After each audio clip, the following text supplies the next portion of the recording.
you're earning in dollars, you receive dollars either from diaspora, meaning that you have maybe relatives or family sending you dollars, or any other means in which you receive dollars. You have to find a way in which you can invest in that particular currency, and we're here to provide some solutions in which that you can maximize that return on your dollars. So let's give you an example of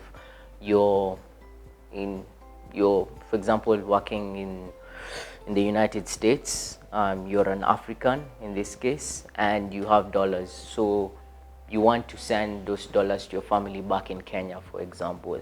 And so you send them the dollars, right? And you want to give them a solution in which they can receive the dollars, one, but at the same time, what can they do with the dollars? One of the things is they can use the dollars, convert it to Kenya shillings, and use that for their spending. But also they might remain with some dollars that they'd like to invest. Currently, if you look at the banks, the dollar rates are quite low. At the most, you'll receive 0 to 1% over a 1 year period of investing.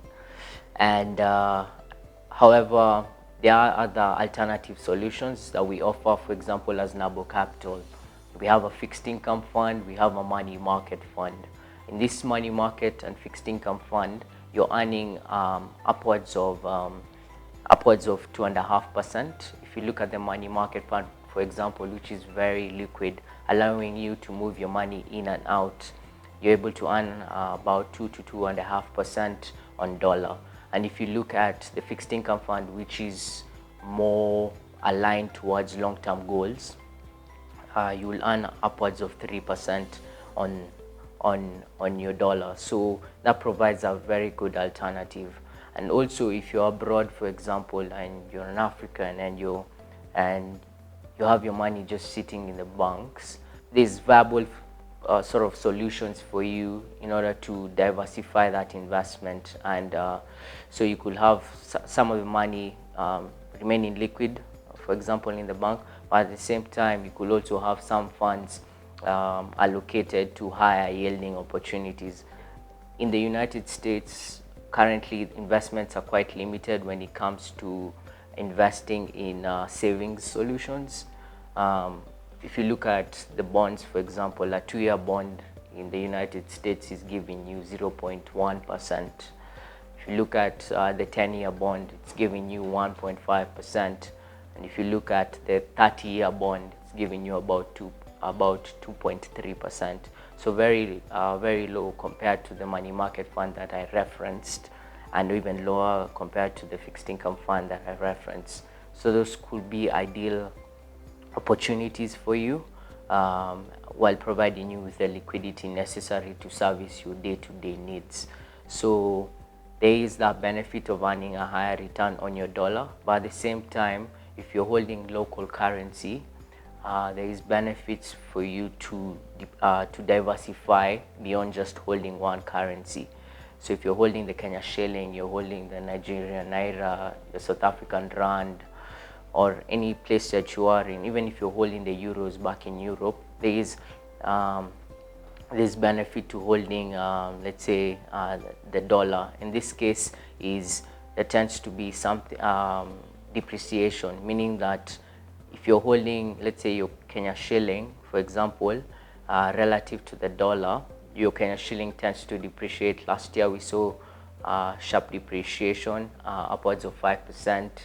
Of the Kenya shilling relative to the dollar. In this case, if you are located in a dollar asset, you will have sort of gained.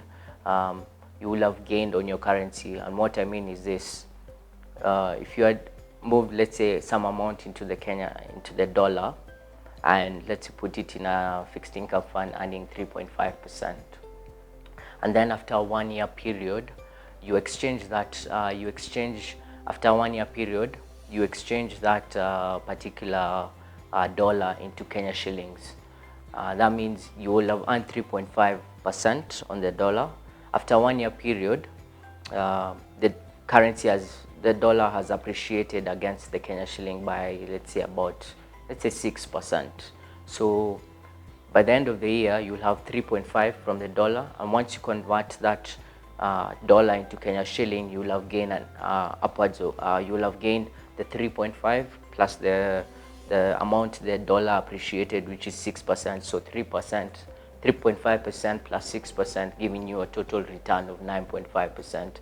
And that's how you can look at it practically and ask yourself, why should I, if I'm a Kenyan or Ugandan, or why should I hold dollars? Is there benefits for you in terms of return, earning, in terms of having part of your portfolio earning in dollars and having some also earning in your local currency?